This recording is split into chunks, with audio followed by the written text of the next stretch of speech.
தளபதி நிக்கிறாரு, நம்மளை நம்பி நிக்கிறாரு. இது ஒரு யுகத்துக்கான ஒரு தேர்தல், ஒரு மாற்றத்துக்கான தேர்தல், ஒரு தலைமுறைக்கான தேர்தல். தளபதி குரல் கொடுக்கிறார், விசில் ஜெயிக்கணும். வெளிநாட்டுல இருந்து வராங்க, அத்தனை பேரும் வந்தாங்க. பார்த்தோம்ல, எத்தனை ஏர்போர்ட்ல பார்த்தோம்.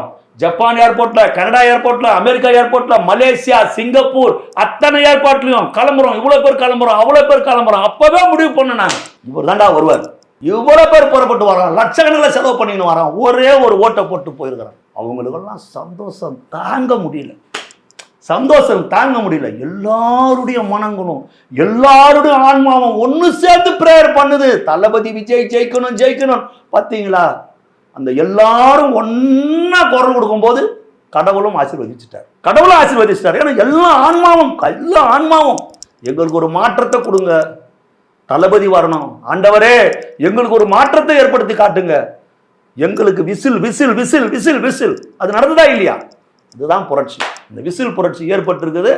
திமுகவுக்கு சங்கு ஊதப்பட்டு விட்டது. தலைவர் அதை கூட பாருங்க, ரொம்ப தெளிவா சொன்னார் தலைவர். தாவேக்காவுக்கும் திமுகவுக்கு தான் போட்டி, தூய சக்திக்கும் தீய சக்திக்கும் தான் போட்டினார்.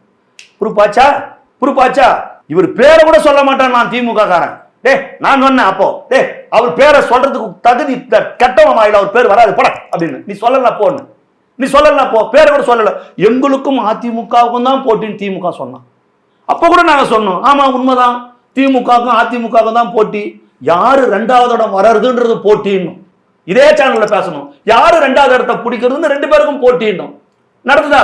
நேற்று பாருங்க, இவர் ஒரு வாரம் ரெண்டாவது, இவர் ஒரு வாரம் ரெண்டாவது போட்டி. கடைசியா தளபதி கணிச்சா மாதிரியே எனக்கும் திமுகவுக்கும் தான் போட்டின்னு ஒரு அரசியல் சாணக்கிய, பல வருஷம் அரசியல்ல குப்பை கொட்டி இருக்கிறவங்க கூட குப்பை தொடி போயிட்டான்.